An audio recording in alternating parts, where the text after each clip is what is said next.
Does it ever feel like you and your spouse are roommates instead of lovers? Are you worried that they've already got one foot out the door? If so, don't panic. My name is Brad Browning. I'm a relationship coach from Vancouver, and today I'm going to talk to you about how you can get your spouse to recommit to your marriage. A fact that many of us overlook is that being happily married is a tough skill that most of us weren't taught, which is why it's completely normal for spouses to hit a bump in the road from time to time.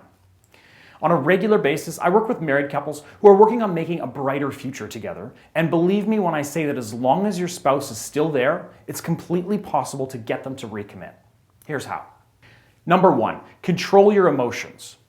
When you realize that your spouse isn't fully committed to your marriage, it's important that you keep your emotions in check.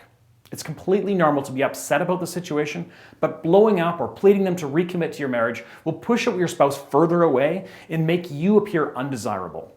So instead, learn to control your emotions so that they don't see the negative emotions that you may be feeling. Doing so can make or break your chances of winning your spouse over. Number two, become the best version of you.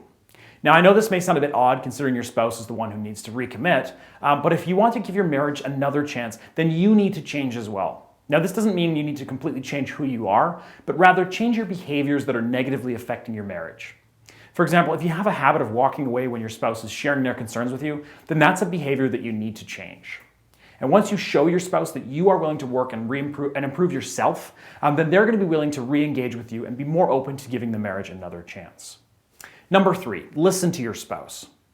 Now, many marriages fail because one partner feels that they aren't being heard. So get your spouse to give your marriage another chance by actively listening to him or her. Your spouse needs to feel that you value their opinions and beliefs and that they can talk to you about anything.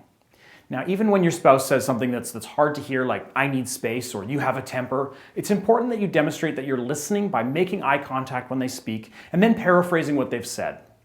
These simple steps are going to make your spouse feel loved and respected, which is going to go a long way in convincing them to give your marriage another chance. Number four, pay attention to your spouse. All people need love and attention, and this is especially true in marriages. So make your spouse feel attractive, loved, and needed, and show them regularly how much you appreciate and want them in your life. A great way to do so is by complimenting them or making time for them, even if it means rearranging your own schedule. For instance, you could wake up a bit earlier than normal to have breakfast together, or spend a few extra minutes before bed talking with them about their thoughts. Your spouse needs to know that you desire them, so pay attention to them. Number five, romance your spouse.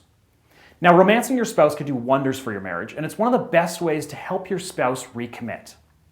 To get you started, think back to the days when you and your spouse first met and fell in love.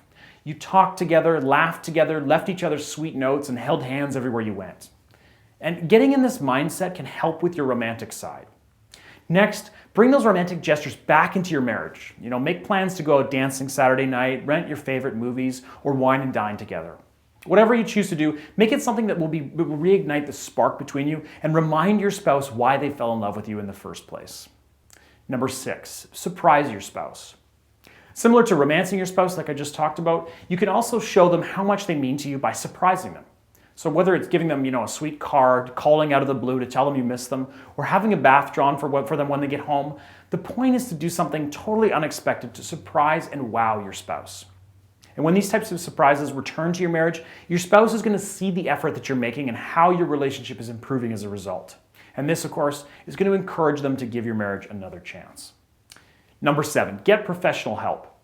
So when marriages get rocky, it's not uncommon for friends and relatives to suggest that you and your spouse see a counselor. Now, for some couples, doing so can work wonders, but for others, they may not feel comfortable.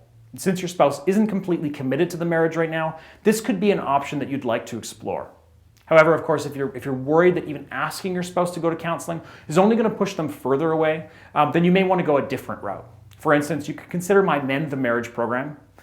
This is something that you'll be able to do on your own, and you can get started right away. If you're interested in finding more about how the program works, then just visit my website, marriageguy.com. That's marriageguy.com, and I'll be sure to post the URL in the video description below as well. Number eight, be patient. Now, even though you may want to see your spouse come running back to you with open arms, the reality is that reconciling a marriage can be a lengthy process. It takes time to work through the issues that cause the distance between the two of you, and even more time to fully reconnect. There's going to be days when you feel like you're making progress, and there's days when you're going to feel like you've been defeated. But the best thing you can do in this situation is to be patient and commit yourself to making the marriage work. And number 9, tell your spouse you love them. Lastly, tell your spouse how much you love him or her every single day. Tell them in the morning when you wake up, throughout the day, and right before bed. Just be mindful and read the situation before spilling your heart out completely. If your spouse is feeling smothered or overwhelmed by your affection, then know when to back off. The end goal is for your spouse to understand how much they mean to you and to remind them that you're willing to fight for that love. All right, that's it for this video, guys. Thank you very much for watching, and thanks for all your likes and subscribes as well. We'll see you next time.